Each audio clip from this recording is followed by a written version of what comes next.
So it's an interesting weekend. After this weekend, Joy, it's the halfway point of the NFL season, and the trading deadline is Tuesday. Yes. So if you're bad after this weekend, it's going to be a lot of trades coming up Sunday, Monday, and Tuesday. And I want to talk about a game this weekend. It is amazing. Most people that aren't very good know it and keep quiet. And people that are good are a little cocky and feel themselves. You understand it. The great players know they're great. The great franchises know they're great. They've got a little bit of arrogance. It's institutional. I get it. But usually the people that are bad historically know it. So this weekend, the Steelers face the Baltimore Ravens. These are great organizations. Let me give you some numbers that are fascinating. In the last 20 years, 2 decades, good round number, the Steelers and the Ravens in just the AFC North have combined for 4 Super Bowl wins, 30 playoff wins. That's unbelievable. And 15 division titles. That's incredible. Do you know what the Cleveland Browns have done with those 3 boxes? 0, 0, and 0. But the Cleveland Browns are constantly upset that people diss them and laugh at them and roll our eyes and mock them and don't give them the respect they so richly deserve. Cleveland is the most over-discussed team in professional sports, the most over-discussed lousy team. We don't talk about the Lions on this show. We don't talk about the Jags. We don't talk about the Bengals much on this show. What about the Dallas Cowboys, Colin? Well, they have a rich history. They have 5 Super Bowls. They have some of the best players in league history have been Dallas Cowboys. They also, in the last decade, just the last decade, they've won their division 3 times. They have playoff wins. In the last 2 decades, Cleveland has the worst winning percentage in the entire sport. And they're constantly upset that we don't give them more press, more respect, more talk. Last week, they barely beat the Bengals, had to come from behind 3 times in the fourth quarter. And I said, you know, it's impressive. Actually, Joe Burrow's working with nothing. He's a rookie quarterback, no preseason. What about us? What about you? You're the Bengals. You're the Browns, excuse me. In the last 20 years, the Steelers have had 2 head coaches. The Ravens have had 2 head coaches. The Browns have had 12. I mean, it's incredible. It's like the Browns have become like the reality show of the NFL. You know those reality shows? Like couples and families that have their act together never go on those shows. It's just famous losers. But you do kind of stick around because it's fun to watch them disintegrate and argue over dumb stuff that sometimes semi-famous losers do.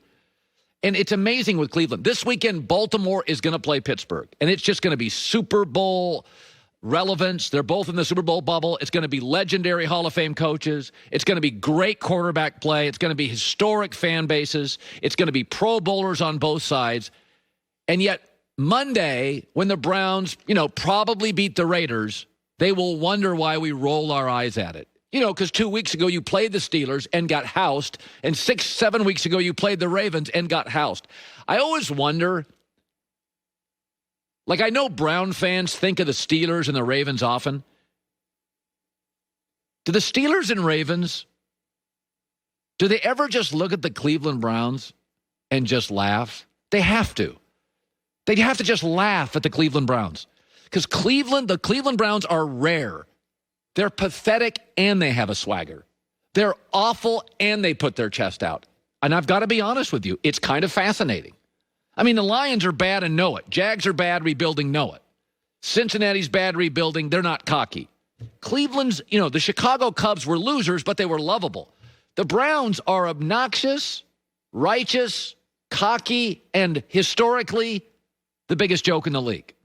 So I cannot wait to watch the Steelers-Ravens this weekend, but I'm going to keep my eye on the Raiders and Browns because I know if the Browns win, they're going to demand respect Monday, just like they did for beating the Bengals barely last weekend.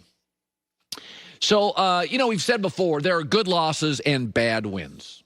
That happens all the time in sports. Fans, of course, don't want to hear that. I understand that. And for fans mostly, you win, it's good. You lose, it's bad. But last night was what I would call a really, really bad win for the Atlanta Falcons. The Atlanta Falcons have become the Detroit Lions. They're 2-6. Detroit's 3-3. But they've got really competent quarterbacks. So they're too competent to get a top 5 draft pick. Detroit's going to end up winning 4 or 5 more games. Atlanta's going to win 3 or 4 more games, and they're not going to get a top 10 pick, and they're going to stick with their quarterbacks. It's called NFL quicksand. See, New England's figured it out. Be great as long as you can. Then when you're bad, tell your players to opt out, trade players, be awful, get a great quarterback out of college, reboot, and be great again. That's what New England will do. Atlanta is in quicksand. They're too competent. Matt Ryan's just too competent at quarterback to win just 2 games. I mean, Matt Ryan this year completes 67% of his throws, 98 quarterback rating, 12 touchdowns, 4 picks. They're 2-6, and let's be honest about it, they should be 5-3. 3 times they've led a game with 2 minutes or less. They're just too. Matt Stafford is too competent. Matt Ryan is too competent that they're going to win a bunch of games. Atlanta's going to win 3 or 4 more games. Detroit's going to win 4 or 5 more games. You're going to look up and you're going to have the 12th pick or the 15th pick, and you're going to get a cornerback from Virginia Tech or an offensive tackle from Oklahoma, and it won't change anything at all. And here's the problem with a Detroit and with an Atlanta. You don't have a top 5 or 6 great quarterback, but you've got certainly a top 12 quarterback, so they're competent. And you're locked into their contract, so it makes your job even less desirable. I mean, the Jets' job, if you have the number 1 pick and all those picks, could actually be very attractive. I could get Trevor Lawrence and 15 picks over the next, year and a half, 2 years. That's kind of attractive. So I watched Atlanta win last night, and I'm like, this is just quicksand. What would I do? What would I do if I was Atlanta? I'd trade everybody by the trading deadline Tuesday. I'd trade everybody I could, including Matt Ryan, and I'd start over. I'd lose the rest of my games. They're 2-6. I would go 2-14. That's what I would do. And then I would have a top 3 pick. I'd get another quarterback. By the way, if I trade Matt Ryan, I'm going to get 2 or 3 good picks. I would just start over. In the NFL, you want to be really good, top 5 or 6 team, or a bottom 7 or 8 team, and be horrible. I mean, in fact, even a bottom 5 team. So Atlanta's going to be in quicksand. Detroit's going to be in quicksand. They're going to get a 15th, 18th pick.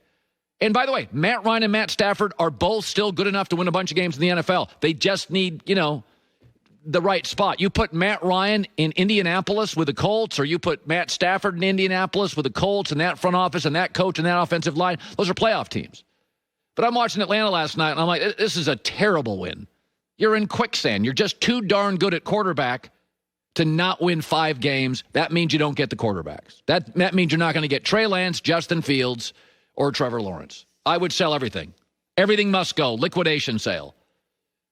Julio Jones, Matt Ryan, take what I can, lose them all, and start over. That's what I would do. Because I look right now, and I look at the NFL, and you got to beat Patrick Mahomes and Big Ben and Lamar Jackson. Tom Brady's team is loaded.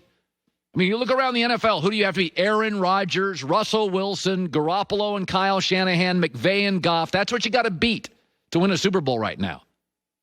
Atlanta, I'd start over. I know, bad win. I'd start over. Hi, everybody. Thanks for watching. Subscribe here to get the latest from the show. Also, be sure to check out more of the best clips from The Herd or go watch a few segments from other shows on FS1.